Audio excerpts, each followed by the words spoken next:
Hi ಸ್ನೇಹಿತರೆ, ಎಲ್ಲರಿಗೂ Pulakeshi career academy Vijayapura ತಮಗೆಲ್ಲರಿಗೂ ಆಧಾರದ ಸ್ವಾಗತವನ್ನು ಕೋರ್ತಾ ಸ್ನೇಹಿತರೆ, ನಾವು ಈ ಹಿಂದಿನ ಒಂದು ವಿಡಿಯೋದಲ್ಲಿ ಹೈಡ್ರೋಕಾರ್ಬನ್ ಕುರಿತು ನೋಡ್ತಾ ಇದ್ವಿ. ಹಿಂದಿನ ಒಂದು ವಿಡಿಯೋ ಕ್ಲಾಸ್ ಒಳಗಡೆ ಹೈಡ್ರೋಕಾರ್ಬನ್ನ ಈ ಒಂದು ವಿಧಗಳಲ್ಲಿ ಯಾವುದೋ ಆಲ್ಕೇನ್ ಗುಂಪಿನ ರಚನಾ ವಿನ್ಯಾಸವನ್ನು ನೋಡಿದ್ವಿ. ನಾವು ಇವತ್ತಿನ ಈ ಒಂದು ವಿಡಿಯೋ ಕ್ಲಾಸ್ ಒಳಗಡೆ ಆಲ್ಕೀನ ಮತ್ತು ಆಲ್ಕೈನ್ ಗುಂಪಿನ ರಚನಾ ವಿನ್ಯಾಸವನ್ನು ಯಾವ ರೀತಿ ಬಿಡಿಸಬಹುದು ಅನ್ನೋದನ್ನು ಈ ಒಂದು ವಿಡಿಯೋ ಕ್ಲಾಸಲ್ಲಿ ನೋಡೋಣ.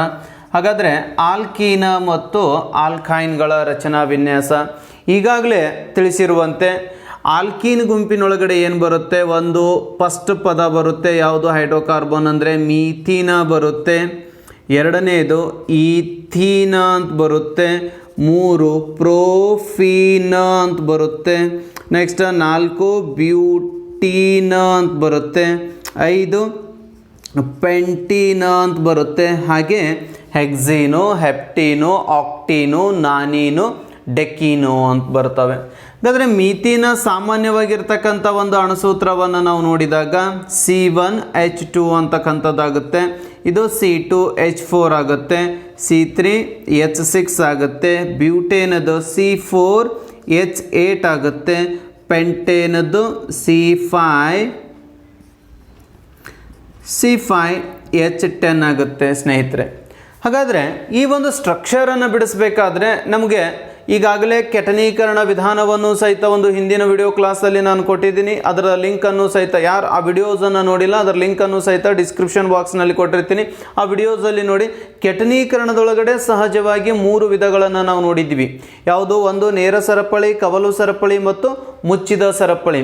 ಹಾಗಾದರೆ ಈ ನೇರ ಸರಪಳಿ, ಕವಲು ಸರಪಳಿ ಮತ್ತು ಮುಚ್ಚಿದ ಸರಪಳಿ ಎಲ್ಲವೂ ಯಾವ ಒಂದು ಹೈಡ್ರೋಕಾರ್ಬನ್ ಒಳಗಡೆ ಬರುತ್ತೆ ಅಂತಂದರೆ ಆಲ್ಕೀನ್ ಗುಂಪಿಗೆ ಬರುತ್ತೆ. ಹಾಗಾದರೆ ಇದರ ಒಂದು ವಿಶೇಷತೆ ಹೇಳುತ್ತೆ, ಕಾರ್ಬನ್ ಕಾರ್ಬನ್ ಪರಮಾಣುಗಳ ನಡುವೆ ಏನಾಗುತ್ತೆ ಅಂತಂದರೆ ಸಹವೆಲೆನ್ಸಿಯ ಬಂಧ ಉಂಟಾಗುತ್ತೆ.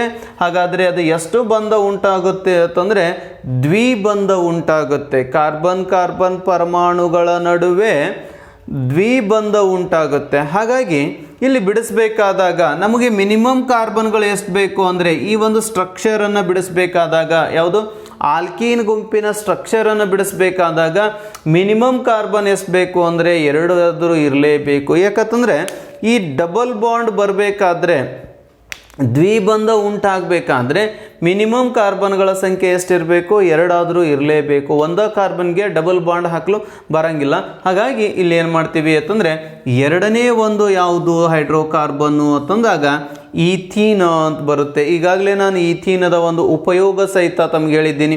ಈ ಈಥೀನನ್ನು ಯಥೇಚ್ಛವಾಗಿ ಎಲ್ಲಿ ಬಳಸ್ತಾರೆ ಅಂತಂದರೆ ಹಣ್ಣುಗಳನ್ನು ಮಾಗಿಸಲು, ಕೃತಕವಾಗಿ ಈ ಬಾಳೆಹಣ್ಣನ್ನು ನಾವು ಹಣ್ಣಾಗಿ ಮಾಡಬೇಕಾಗಿತ್ತು ಅಂತಂದರೆ ಈ ಈಥೀನನ್ನು ಬಳಸ್ತಾರೆ. ಹಾಗಾಗಿ ಈ ಈಥೀನ ರಚನಾ ವಿನ್ಯಾಸವನ್ನು ನಾವು ಬಿಡಿಸಬೇಕಾದಾಗ ಸಿಂಪಲ್ ಕಾರ್ಬನ್ ಕಾರ್ಬನ್ ಎಷ್ಟಿದ್ದಾವೆ? ಇಲ್ಲಿ ಈಥೀನ್ ಒಳಗಡೆ 2 ಕಾರ್ಬನ್ ಕಾರ್ಬನ್ ಇದ್ದಾವೆ. ಹಾಗಾಗಿ ಇವರ ನಿಯಮದ ಪ್ರಕಾರ, ಈ ಒಂದು ನಿಯಮದ ಪ್ರಕಾರ ಕಾರ್ಬನ್ ಕಾರ್ಬನ್ ಪರಮಾಣುಗಳ ನಡುವೆ ಎಷ್ಟು ಬಂಧ ಉಂಟಾಗಬೇಕು? ದ್ವಿಬಂಧ ಉಂಟಾಗಬೇಕು. ಹಾಗಾಗಿ ಈ ದ್ವಿಬಂಧ ಉಂಟಾಗಬೇಕು ಅಂದಾಗ ನಾವು ಮೊದಲ ಕಾರ್ಬನ್ ಮತ್ತು ಎರಡನೇ ಕಾರ್ಬನ್ನ ಮಧ್ಯಭಾಗದೊಳಗಡೆ 2 ಗೆರೆಯನ್ನು ಹೊಡೆದೀವಿ. ಅದನ್ನು ನಾವೇನಂತ ಕರೆಯೋಣ? ದ್ವಿಬಂಧ. ಇನ್ನು ನೆಕ್ಸ್ಟ್ ನಿಯಮ ಏನು ಹೇಳುತ್ತೆ? ಒಂದು ಕಾರ್ಬನ್ಗೆ ಮಿನಿಮಮ್ ಎಷ್ಟು ಗೆರೆಗಳಿರಬೇಕು? 4 ಗೆರೆಗಳಿರಬೇಕು. ಅದನ್ನೇ ನಾವೇನಂತ ಕರಿತೀವಿ? ಟೆಟ್ರಾ ವ್ಯಾಲೆಂಟ್. ಅಂದರೆ ತನ್ನ ಹೊರಕಕ್ಷದೊಳಗಡೆ 4 ಎಲೆಕ್ಟ್ರಾನ್ಗಳನ್ನು ಬಿಡಿ ಬಿಡಿಯಾಗಿ ಇಟ್ಕೊಂಡಿರುತ್ತೆ ಕಾರ್ಬನ್ನು. ಹಾಗಾಗಿ ಇಲ್ಲಿ ಒಂದು H ಇದನ್ನು ನಾವೇನಂತ ಕರಿತೀವಿ? ಈಥೀನ ರಚನಾ ವಿನ್ಯಾಸ ನೇರ ಸರಪಳಿಯಲ್ಲಿ. ಇದು ಯಾವ ಸರಪಳಿ ಅಂತಂದಾಗ ನೇರ ಸರಪಳಿ ಅಂಥೇಳಿ ಕರಿತೀವಿ, ನೇರ ಸರಪಳಿ. ನೆಕ್ಸ್ಟ್ ಇದೇ ನೇರ ಸರಪಳಿಯಲ್ಲಿ ಇನ್ನೊಂದು ಉದಾಹರಣೆಯನ್ನು ನಾವು ತಗೊಂಡಾಗ ಯಾವುದು ಅಂತಂದರೆ ಪ್ರೋಪೀನನ್ನು ತಗೋರಿ. ಪ್ರೋಪೀನ್ ನೋಡಿ, 1 ಕಾರ್ಬನ್, 2 ಕಾರ್ಬನ್, 3 ಕಾರ್ಬನ್. ಪ್ರೋಪೀನದ ರಚನಾ ಇದು ಅಣುಸೂತ್ರ ಏನಿದೆ? C3H6 ಇದೆ. ಆವಾಗ ನಾವು ಕಾರ್ಬನ್ಗಳ ಪ್ರಮಾಣವನ್ನು ಎಷ್ಟು ಬರಿಬೇಕು? 3 ಕಾರ್ಬನ್ನನ್ನು ಬರೆದಾಗ ಇಲ್ಲಿ ಒಂದು ಪ್ರಶ್ನೆ, ಎಲ್ಲ ಕಾರ್ಬನ್ಗಳಿಗೆ ದ್ವಿಬಂಧ ಹಾಕಬೇಕು ಅಥವಾ ಒಂದೇ ಕಾರ್ಬನ್ನ ಮಧ್ಯಭಾಗದೊಳಗಡೆ ದ್ವಿಬಂಧ ಹಾಕಬೇಕು ಅಂತಂದಾಗ ಕೇವಲ ಒಂದು ಬಾರಿ ಮಾತ್ರ ನಾವೇನು ಮಾಡ್ಬೋದು, ದ್ವಿಬಂಧವನ್ನು ಹಾಕಬೇಕು. ಪದೇ ಪದೇ ದ್ವಿಬಂಧವನ್ನು ಹಾಕಲು ಸಾಧ್ಯವಿಲ್ಲ. ಇನ್ ಕೇಸ್ ಒಂದು ಕಾರ್ಬನನ್ನು ಏಕಬಂಧ ಮಾಡಿ ಇನ್ನೊಂದನ್ನು ಬಿಟ್ಟು ಮತ್ತೊಂದನ್ನು ದ್ವಿಬಂಧ ಮಾಡಿದ್ರಿ ಅಂತಂದರೆ ಅದು ಆರೋಮ್ಯಾಟಿಕ್ ಹೈಡ್ರೋಕಾರ್ಬನ್ನಲ್ಲಿ ಆ ವಿಶೇಷತೆ ಬರುತ್ತೆ. ಅಂದರೆ ಮುಚ್ಚಿದ ಸರಪಳಿ ಒಳಗಡೆ ಬೆನ್ಸಿನ್ ರಿಂಗನ್ನು ಬಿಡಿಸುವಾಗ ಅಲ್ಲಿ ಒಳಭಾಗದೊಳಗಡೆ ದ್ವಿಬಂಧ ಸುರುಳಿಯನ್ನು ನಾವು ನೋಡ್ತೀವಿ. ಹಾಗಾಗಿ ಬನ್ನಿ ನೋಡಿ, ಒಂದು ಕಾರ್ಬನ್ ಇದೆ, 4 ಗೆರೆಗಳನ್ನು ತಗೊಂಡೆವು. ಇಲ್ಲಿ ಆಲ್ರೆಡಿ 1 2 3 3 ಗೆರೆಗಳಾಗಿವೆ. ಇನ್ನೊಂದು ಎಷ್ಟು ಬೇಕು, ಕೇವಲ ಒಂದೇ ಗೆರೆ ಬೇಕು. ಮತ್ತೆ ಹೇಳ್ತಾ ಇದ್ದೀನಿ, ಒಂದು ಕಾರ್ಬನ್ಗೆ ಮಿನಿಮಮ್ 4 ಗೆರೆಗಳಿರಬೇಕು. 5 ಆಗಿರಬಾರ್ದು, 3 ಆಗಿರಬಾರ್ದು, ಎಕ್ಸಾಕ್ಟ್ 4 ಗೆರೆಗಳನ್ನು ತಗೋಬೇಕು. ನೆಕ್ಸ್ಟ್ ಇಲ್ಲಿ 1 ಇದೆ, 2 3 4. ಹಾಗಾದರೆ ಹೈಡ್ರೋಜನನ್ನು ನೋಡಿ 1 2 3 4 5 6 C3H6 ನೋಡಿ, ಕಾರ್ಬನ್ 1 2 3 ಇದೆ, ಹೈಡ್ರೋಜನ್ 1 2 3 4 5 6 ಇದ್ದಾವೆ. ನೆಕ್ಸ್ಟ್ ಇನ್ನೊಂದನ್ನು ಬ್ಯೂಟೇನನ್ನು ತಗೊಳ್ಳಿ. ಬ್ಯೂಟೇನನ್ನು ಬಿಡಿಸುವಾಗ ನೋಡಿ, ಕಾರ್ಬನ್ಗಳು 1 2 3 4 ಕಾರ್ಬನ್ಸ್ಗಳಿದ್ದಾವೆ. ನೆಕ್ಸ್ಟ್ ಏನು ಮಾಡ್ಬೋದು, ಈ ರೀತಿಯಾಗಿ ಒಂದು ಕಾರ್ಬನ್ಗೆ 4 ಗೆರೆಗಳನ್ನು ಎಣಿಸ್ಬೇಕು. ನಂತರ ಹೈಡ್ರೋಜನ್ ಹಚ್ಚಿದಾಗ 1 2 3 4 5 6 7 8 9 10. ಸಿ ಎಷ್ಟಿದ್ದಾವೆ ನೋಡಿ, 1 2 3 4. ಹಾಗಾದರೆ 1 2 3 4 ಇಲ್ಲಿ ನೋಡಿ 1 2 3 4 5 6 7 8 9 10 ಆಗಿದ್ದಾವೆ. ಹಾಗಾದರೆ 10 ಆಗಿದ್ದಾವೆ ಅಂತಂದರೆ ಇದು ಕರೆಕ್ಟ್ ಏನು? ಇಲ್ಲಿ ಸೂತ್ರ ಪ್ರಕಾರ ಎಷ್ಟು ಬರಬೇಕು, C4H8 ಬರಬೇಕು. ಆದರೆ ಕಾರ್ಬನ್ಗಳು ಎಷ್ಟಿದೆ, ಹೈಡ್ರೋಜನ್ಗಳು ಎಷ್ಟಾಗಿದ್ದಾವೆ, 10 ಆಗಿದ್ದಾವೆ. ಹಾಗಾದರೆ ಇದು ಕರೆಕ್ಟೋ ತಪ್ಪು ಅಂದರೆ ಇದು ತಪ್ಪು. ಯಾಕೆ ತಪ್ಪು ಅಂತಂದಾಗ ಈ ನಿಯಮದ ಮೇನ್ ರೂಲ್ ಏನಿದೆ, ಕಾರ್ಬನ್ ಕಾರ್ಬನ್ ಪರಮಾಣುಗಳ ನಡುವೆ ದ್ವಿಬಂಧ ಇರಬೇಕು. ಕಂಪಲ್ಸರಿ ದ್ವಿಬಂಧವನ್ನು ನಾವಿಲ್ಲಿ ಹಾಕಿದಾಗ, ಇವಾಗ ದ್ವಿಬಂಧ ಹಾಕಿದಾಗ ಇಲ್ಲಿ ಕಾರ್ಬನ್ಗೆ ಎಷ್ಟು ಗೆರೆಗಳಾಗ್ತವೆ ನೋಡಿ, 1 2 3 4 5 ಆಗುತ್ತೆ. ನಮಗೆ ಎಷ್ಟಿರಬೇಕು, ಕೇವಲ 4 ಗೆರೆಗಳಿರಬೇಕು. ಹಾಗಾಗಿ ಇಲ್ಲಿದು ಒಂದು ಗೆರೆಯನ್ನು ನಾವು ತೆಗಿಬೇಕಾಗುತ್ತೆ. ನೆಕ್ಸ್ಟ್ ನೋಡಿ 1 2 3 4 5 ಮತ್ತಿಲ್ಲಿ 5 ಗೆರೆಗಳಾಗಿದ್ದಾವೆ. ಇಲ್ಲಿದು ಒಂದು ಗೆರೆಯನ್ನು ನಾವು ತೆಗಿಬೇಕು. ಇವಾಗ ಎಣಿಸಿ, ಇಲ್ಲಿ ನೋಡಿ 1 2 3 4 1 2 3 4. ಹಾಗಾಗಿ ಎಲ್ಲ ಕಡೆ 4 ಅದು. ಇವಾಗ ಹೈಡ್ರೋಜನ್ ಎಣಿಸಿ, ಎಕ್ಸಾಕ್ಟ್ 8 ಆಗುತ್ತೆ. 1 2 3 4 5 6 7 8. ಈ ರೀತಿಯಾಗಿ ನಾವು ಹೆಚ್ಚಿಗೆ ಎಲ್ಲಾದರೂ ಒಂದು ಸ್ವಲ್ಪ ಮಿಸ್ಸಿಂಗ್ ಆದರೆ ಹೈಡ್ರೋಜನ್ಗಳ ಪ್ರಮಾಣ ಏನಾಗುತ್ತೆ, ಹೆಚ್ಚಿಗಾಗುತ್ತೆ. ಹಾಗಾಗಿ ಸರಿಯಾದ ಕ್ರಮದೊಳಗಡೆ ನಾವು ಮೊದಲನೇ ಕಾರ್ಬನ್ ಅಥವಾ ಈ ಕಡೆ ಎಂಡ್ನಿಂದ ಮೊದಲನೇ ಕಾರ್ಬನ್ಗೆ ದ್ವಿಬಂಧವನ್ನು ಹಾಕಿದಾಗ ನಮಗೆ ಎಕ್ಸಾಕ್ಟ್ ಹೈಡ್ರೋಜನ್ಗಳು ಎಷ್ಟಿರಬೇಕು ಅಷ್ಟು ಬರುತ್ತೆ. ಇದು ಎಲ್ಲಿ ಅಂತಂದರೆ ನೇರ ಸರಪಳಿಯಲ್ಲಿ ಆಗುತ್ತೆ ಸ್ನೇಹಿತರೆ.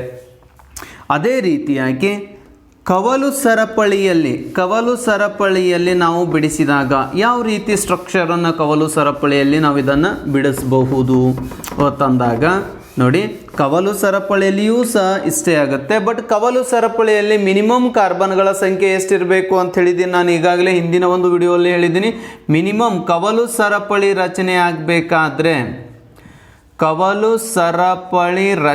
ಆಗಬೇಕಾದ್ರೆ ಕಾರ್ಬನ್ಗಳ ಸಂಖ್ಯೆ ಮಿನಿಮಮ್ ಎಷ್ಟಿರಬೇಕು, 4 ಕಾರ್ಬನ್ಗಳಾದರೂ ಇರಲೇಬೇಕು. ಹಾಗಾಗಿ ಈ 4 ಕಾರ್ಬನ್ ಅಂದಾಗ 4 ನಂಬರ್ ಯಾವುದಿದೆ, ಬ್ಯೂಟೀನ್ ಇದೆ. ಹಾಗಾಗಿ ಈ ಬ್ಯೂಟೀನನ್ನು ಬಿಡಿಸಬೇಕಾದಾಗ ನಾವು ಕವಲು ಸರಪಳಿ ಹಿಂದೆ ಏನು ಹಚ್ತೀವಿ, ಐಸೋಬ್ಯೂಟೇನ್. ನೋಡಿ, ಕನ್ಫ್ಯೂಸ್ ಮಾಡ್ಕೋಬಾರ್ದು.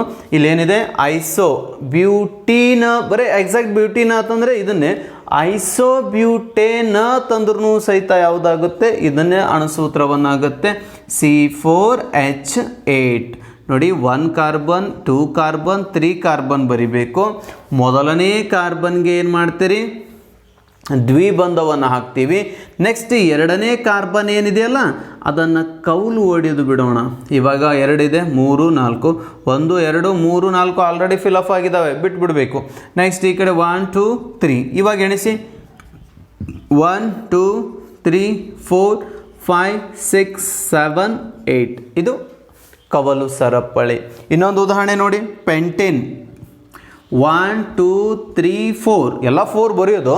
ಲಾಸ್ಟ್ ಫಸ್ಟ್ ನಿಯಮದ ಪ್ರಕಾರ ಇಲ್ಲೊಂದು ಡಬಲ್ ಬಾಂಡ್ ಹಾಕ್ತೀವಿ. ನೆಕ್ಸ್ಟ್ ಎರಡನೇ ಕಾರ್ಬನ್ಗೆ ಏನು ಮಾಡ್ಬೋದು, ಕವಲನ್ನು ಒಡಿಬಹುದು. ಹಾಗಾಗಿ ನಾವೇನು ಮಾಡ್ಬೋದು ಅಂದರೆ ಈ ರೀತಿ ಕವಲು ಸರಪಳಿಯನ್ನು, ನೇರ ಸರಪಳಿ ಬಿಡಿಸಿದ್ದಾಯಿತು, ಕವಲು ಸರಪಳಿನೂ ಬಿಡಿಸಿದ್ದಾಯಿತು. ನಿಮಗೆ ಏನಾದರೂ ಡೌಟ್ ಇದ್ದರೆ ಕಮೆಂಟ್ ಬಾಕ್ಸ್ನಲ್ಲಿ ತಿಳಿಸಿ, ಮತ್ತೆ ಆ ಒಂದು ಡೌಟನ್ನು ಕ್ಲಿಯರ್ ಮಾಡಲು ಪ್ರಯತ್ನ ಪಡ್ತೀನಿ. ನೆಕ್ಸ್ಟ್ ಇನ್ನೂ ಒಂದು ಬರುತ್ತೆ ಈ ಒಂದು ಆಲ್ಕೀನ್ ಗುಂಪಿನೊಳಗಡೆ, ಏನು ಅಂತಂದರೆ ಮುಚ್ಚಿದ ಸರಪಳಿ. ಮುಚ್ಚಿದ ಸರಪಳಿಯನ್ನು ನಾವು ಯಾವ ರೀತಿ ಬಿಡಿಸಬಹುದು ಅಂತಂದಾಗ ನೋಡಿ, ಮುಚ್ಚಿದ closed system, closed chain system ಅಂಥೇಳಿ ಕರಿತೀವಿ. ಇದನ್ನು ನಾವು ಏನಂತ ಕರಿಬೋದು, ಮುಚ್ಚಿದ ಅಥವಾ ಉಂಗುರಾಕೃತಿ ಮುಚ್ಚಿದ ಸರಪಳಿ. ಹಾಗಾದರೆ ಮುಚ್ಚಿದ ಸರಪಳಿಯನ್ನು ಬಿಡಿಸ್ಬೇಕಂದ್ರೆ ಮಿನಿಮಮ್ ಕಾರ್ಬನ್ಗಳ ಸಂಖ್ಯೆ ಎಷ್ಟಿರಬೇಕು ಅಂತಂದರೆ, ಕಾರ್ಬನ್ಗಳು ಎಷ್ಟಿರಬೇಕು, 3 ಇರಬೇಕು. ಮಿನಿಮಮ್ ಕಾರ್ಬನ್ಗಳ ಸಂಖ್ಯೆ ಎಷ್ಟಿರಬೇಕು ಅಂದರೆ 3 ಇರಬೇಕು. ಹಾಗಾದರೆ ಮೂರನೇದು ಯಾವುದು ಬರುತ್ತೆ, ಕಾರ್ಬನ್ಗಳ ಸಂಖ್ಯೆ 3 ಅಂದಾಗ C3H6 ಬರುತ್ತೆ. ಈಗ C3H6 ಅನ್ನು ನಾವೇನಂತ ಕರಿಬೋದು, ಸೈಕ್ಲೋಪ್ರೋಪೇನ್. ನೋಡಿ, ಪ್ರೋಪೇನ್ ಅಂತ ಬಂದಾಗ ಆಲ್ಕೇನ್ ಗುಂಪಿನಲ್ಲಿ ಬರುತ್ತೆ ಅಂತ ಅನ್ಕೋಬೇಡಿ. ಹಿಂದೆ ಒಂದು ಪದವನ್ನು ಬಳಕೆ ಮಾಡಿದ್ದಾನೆ, ಸೈಕ್ಲೋ ಅಥವಾ ಪ್ರೋಪೀನ ತಂದಾಗೂ ಇದಕ್ಕೆ ಬರುತ್ತೆ, ಸೈಕ್ಲೋಪ್ರೋಪೇನ ಅಂದಾಗೂ ಸಹಿತ ಆಲ್ಕೀನ್ ಗುಂಪಿಗೆ ಇದು ಬರುತ್ತೆ. ಹಾಗಾಗಿ C3H6 ಅನ್ನು ಯಾವ ರೀತಿ ನಾವು ಮುಚ್ಚಬಹುದು ಅಂತಂದರೆ, ಅಂದರೆ ಮುಚ್ಚಿದ ಸರಪಳಿಯ ಪ್ರಕಾರ ನೋಡಿ. ಇವಾಗ ಏನಾಯಿತು ಅಂದರೆ ಇದು ಕ್ಲೋಸ್ಡ್ ಸಿಸ್ಟಮ್ ಆಯಿತು. ಇಲ್ಲಿ 1 2 3 4 1 2 3 4 ಎಲ್ಲವೂ ಏನಾಗುತ್ತೆ, ಸಿಸ್ಟಮೆಟಿಕ್ ಆಗಿ 1 2 3 4 5 6. ಆದರೆ ಇಲ್ಲಿ ಎಲ್ಲಾದರೂ ದ್ವಿಬಂಧ ಇದೆಯೇನೋ ಅಂತಂದಾಗ ಇಲ್ಲಿ ಯಾವುದೇ ರೀತಿಯ ದ್ವಿಬಂಧಗಳು ಕಂಡುಬರುವುದಿಲ್ಲ. ಹಾಗಾಗಿ ಇಲ್ಲಿ ಆ ವಸ್ತುವಿನ ಒಳಭಾಗನ ಏನಾಗುತ್ತೆ, ಆ ರೀತಿ ಇದು ಕ್ರಿಯೇಟ್ ಆಗುತ್ತೆ. ಹಾಗಾಗಿ ಈ ರೀತಿ ನಾವು ಇದನ್ನು ಬಿಡಿಸ್ಬೋದು. ಅಥವಾ ಇನ್ ಕೇಸ್ ಯಾವುದು ಬ್ಯೂಟೀನ್ ಇದೆ, ಈ ಬ್ಯೂಟೀನನ್ನು ನಾವೇನಂತ ಕರಿಬೋದು ನೋಡಿ, ಸೈಕ್ಲೋ ಬ್ಯೂಟೇನ ಅಂತ ಕರಿಬೋದು. ಹಾಗಾದರೆ ಸೈಕ್ಲೋ ಬ್ಯೂಟೇನ್ ಅಂದಾಗ ಇಲ್ಲಿ C4H8 ಬರುತ್ತೆ, 4 ಕಾರ್ಬನ್ಗಳು. ಈ ರೀತಿ ಸ್ಟ್ರಕ್ಚರನ್ನು ನಾವು ತಗೋಬಹುದು.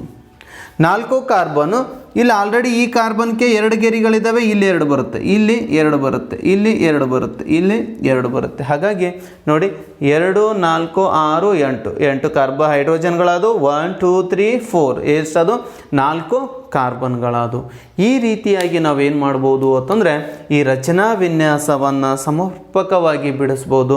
ಇಷ್ಟೇ, ಒಂದು 2 ಬಾರಿ ನೀವು ಪ್ರಾಕ್ಟೀಸ್ ಮಾಡಿದ್ದೆ ಆದರೆ ಸಂಪೂರ್ಣವಾಗಿ ಇದರ ಒಂದು ಏನಾಗುತ್ತೆ ಅಂತಂದರೆ ಅರ್ಥ ನಿಮಗೆ ಈಸಿ ಆಗುತ್ತೆ. ಅವ್ರು ಏನಾದರೂ ಎಕ್ಸಾಮ್ದೊಳಗಡೆ ಚಿತ್ರವನ್ನು ಕೊಟ್ಟು ಹೈಡ್ರೋಕಾರ್ಬನ್ನ ಹೆಸರು ಕೇಳ್ಬೋದು, ಅಥವಾ ಹೈಡ್ರೋಕಾರ್ಬನ್ನ ಹೆಸರನ್ನು ಕೊಟ್ಟು ಕೆಳಗಿನವುಗಳಲ್ಲಿ ಯಾವುದು ಇದು ಸರಿ ಹೊಂದುತ್ತದೆ, ಈ ರೀತಿಯಾದ ಪ್ರಶ್ನೆಗಳು ಯಥೇಚ್ಛವಾಗಿ ಈ ಹೈಡ್ರೋಕಾರ್ಬನ್ ಅಂದರೆ ರಚನಾ ವಿನ್ಯಾಸದ ಆಧಾರದ ಮೇಲೆ ಬರುವ ಸಾಧ್ಯತೆಗಳು ಇರ್ತವೆ. ನೆಕ್ಸ್ಟ್ ಪಾಯಿಂಟ್ ಇದೆ ಸ್ನೇಹಿತರೆ, ಹೈಡ್ರೋಕಾರ್ಬನ್ನಲ್ಲಿ ಬರ್ತಕ್ಕಂಥ 3ನೇ ಒಂದು ಭಾಗ ಯಾವುದು ಅಂತಂದರೆ, ಈಗ ಆಲ್ರೆಡಿ ಆಲ್ಕೀನ್ ಆಗಿದೆ, ಆಲ್ಕೈನ್ನ ರಚನಾ ವಿನ್ಯಾಸವನ್ನು ನಾವು ನೋಡೋಣ. ಆಲ್ಕೈನ್ನ ರಚನಾ ವಿನ್ಯಾಸದಲ್ಲಿ ಏನಾಗುತ್ತೆ ಅಂತಂದರೆ ಕೇವಲ ನೇರ ಸರಪಳಿ ಮತ್ತು ಕವಲು ಸರಪಳಿಗಳು ಉಂಟಾಗ್ತವೆ. ಹಾಗಾದರೆ ಕವಲು ಸರಪಳಿ ಮತ್ತು ನೇರ ಸರಪಳಿಗಳು ಈ ಆಲ್ಕೈನ್ ಗುಂಪಿನಲ್ಲಿ ಯಾವ ರೀತಿ ಇದು ಉಂಟು ಮಾಡುತ್ತೆ ಅಂತಂದರೆ, ಈಗಾಗಲೇ ತಿಳಿಸಿದ ಹಾಗೆ ಕಾರ್ಬನ್ ಪರಮಾಣುಗಳ ನಡುವೆ ಎಷ್ಟು ಬಂಧ ಉಂಟಾಗುತ್ತೆ, 3 ಬಂಧ ಉಂಟಾಗುತ್ತೆ. ಯಾವುದರಲ್ಲಿ, ಆಲ್ಕೈನಲ್ಲಿ 3 ಬಂಧಗಳಿರ್ತವೆ. ಆ 3 ಬಂಧಗಳಿರೋದ್ರಿಂದಾಗಿ ಸ್ವಲ್ಪ ಇದು ಏನಾಗುತ್ತೆ, ಸ್ಟ್ರಾಂಗ್ ಆಗುತ್ತೆ. ಯಾಕಂದರೆ ಪರ್ಯಾಪ್ತ ಹೈಡ್ರೋಕಾರ್ಬನ್ಗಳಿಗಿಂತಲೂ ಅಪರ್ಯಾಪ್ತ ಹೈಡ್ರೋಕಾರ್ಬನ್ಗಳು ಯಥೇಚ್ಛವಾಗಿ ಸ್ಟ್ರಾಂಗ್ ಆಗಿರ್ತವೆ.